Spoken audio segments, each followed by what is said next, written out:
क्या मुझे एक और मिलेगी? के वेटर से कॉफ़ी मांगता है, लेकिन वो उसे इग्नोर करके अंदर किचन में चली जाती है और डीन भी उसके पीछे अंदर चला जाता है।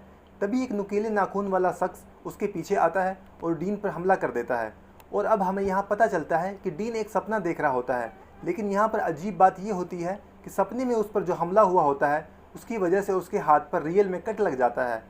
कुछ देर बाद कैफ़े में एक लड़की आती है जिसका नाम क्रिश होता है, जो कि डीन की गर्लफ्रेंड होती है। डीन उसे बताता है कि वो पिछले कई दिनों से सोया नहीं है, क्योंकि कुछ दिनों से उसे नाइटमेयर्स आ रहे हैं, जिसकी वजह से वो सोना नहीं चाहता। और इन्हीं बातों के दौरान डीन से क्रिश पर कॉफ़ी गिर जाती है, जिसे क्रिश बाथरूम में जाकर साफ़ करती है और पीछे से डीन की आंख लग जाती है और डीन फिर से नाइटमेयर में चला जाता है, जहां उसे दिखाया जाता है कि उसे किसी ने चाकू से गला काटकर मार दिया है और यह रियलिटी में भी उसकी मौत हो जाती है और ऐसे दिखाया जाता है कि डीन ने खुदकुशी की हो। अब नेक्स्ट सीन में हमें डीन का फ्यूनरल दिखाया जाता है, जहाँ पर काफ़ी लोग आए होते हैं और यहाँ पर क्रिश भी होती है, जो एक छोटी बच्ची को देखकर हैरान होती है, क्योंकि वो छोटी बच्ची उसी का बचपन होता है। और फिर हमें पता चलता है कि क्रिश भी एक सपना देख रही होती है। फिर फ्यूनरल के बाद क्रिश अपने दोस्त जर्सी से बात करती है कि मुझे नहीं लगता कि डीन ने खुदकुशी की है, ऐसा लगता है कि जैसे किसी ने उसको ज़बरदस्ती सुसाइड के लिए फोर्स किया था। लेकिन जर्सी इस बात पर बिलीव नहीं करता और तभी उनकी फ्रेंड नैन्सी भी वहाँ आ जाती है, जो उन्हें बताती है कि वो भी कुछ दिन से नाइटमेयर देख रही है। लेकिन जर्सी फिर से इनकी बातों में कोई सेंस नहीं मानते हुए इग्नोर करने को बोलता है, इसलिए वे भी इसको ज़्यादा सीरियस नहीं लेते और बात ख़त्म कर देते हैं।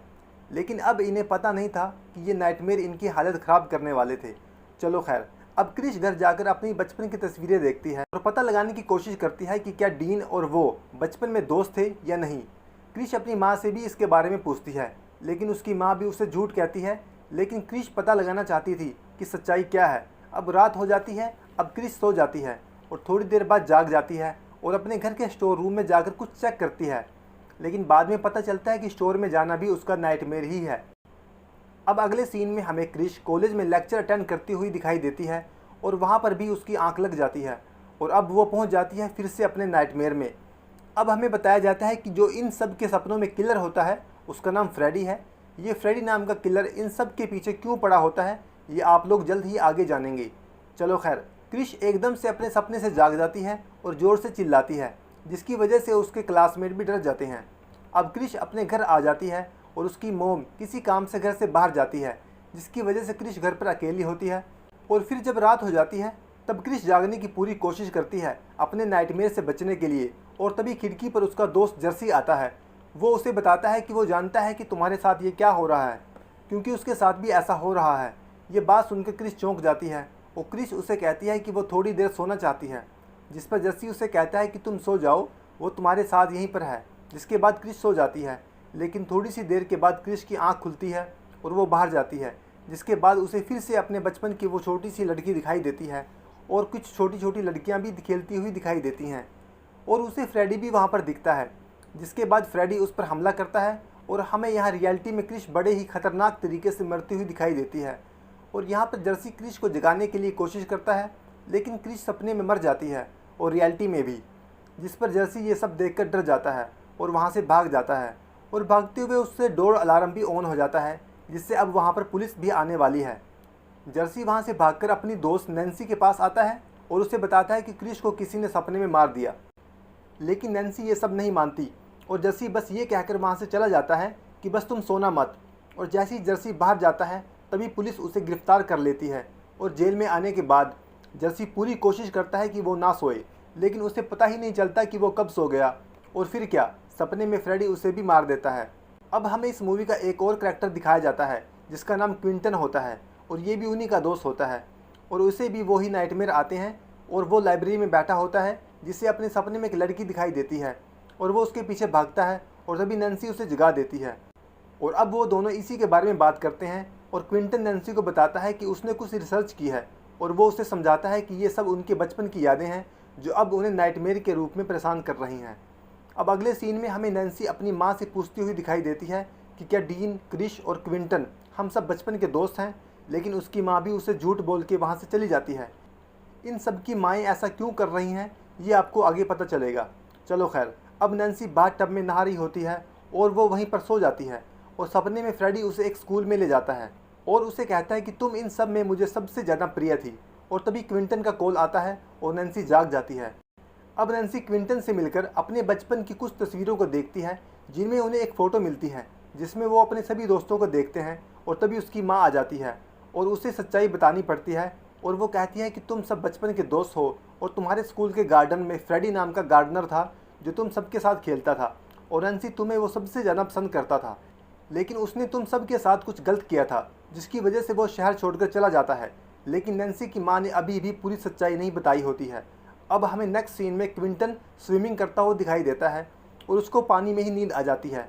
पर अब उसे सपने में जितना नैन्सी की माँ ने बताया था उसके आगे की स्टोरी दिखाई जाती है, जिसमें फ्रेडी भागता हुआ दिखाई देता है क्योंकि वो शहर छोड़कर नहीं गया था, जबकि इन सब बच्चों के फादर्स को उसके अपने बच्चों के साथ गलत हरकत के बारे में पता चल गया था, जिसके बाद वो उसे एक घर में जिंदा जला देते हैं। इसके बाद क्विंटन जर्सी के पिता के पास जाता है और उसे कहता है कि आपने सिर्फ 5 साल के बच्चों के कहने पर फ्रेडी को क्यों मार दिया था, क्या पता उसने कुछ किया ही ना हो। इसके बाद क्विंटन एक मेडिकल शॉप पर नींद ना आने की कोई मेडिसिन लेने के लिए जाते हैं, लेकिन नैन्सी को फिर पता ही नहीं चलता कि वो कब सो गई और फ्रेडी फिर सपने में उस पर ब्लेड से हमला करता है, लेकिन उसकी आँख खुल जाती है और क्विंटन और नैन्सी वहाँ से भाग जाते हैं। और अब वो जब कार में होते हैं तब क्विंटन नैन्सी से कहता है कि हमने जल्द ही कुछ करना होगा वरना हम मारे जाएंगे। और तभी कार के आगे फ्रेडी आ जाता है जिससे कार का एक्सीडेंट हो जाता है। अब वो पैदल होते हैं और अपने स्कूल के गार्डन में जाते हैं कि शायद वहीं पर इसका कुछ समाधान मिले। अब वो वहाँ पर पहुँच जाते हैं और अब ये जगह पूरी तरह से बंद होती है।